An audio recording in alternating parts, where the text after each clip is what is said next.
నేను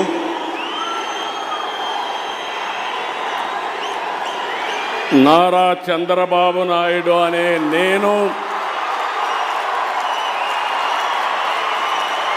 శాసనం ద్వారా నిర్మితమైన భారత రాజ్యాంగం పట్ల నిజమైన విశ్వాసం, విధేయత చూపుతానని, భారతదేశ సార్వభౌమాధికారాన్ని, సమగ్రతను కాపాడుతానని ఆంధ్రప్రదేశ్ రాష్ట్ర ముఖ్యమంత్రిగా నా కర్తవ్యాలను శ్రద్ధతో, అంతఃకరణ శుద్ధితో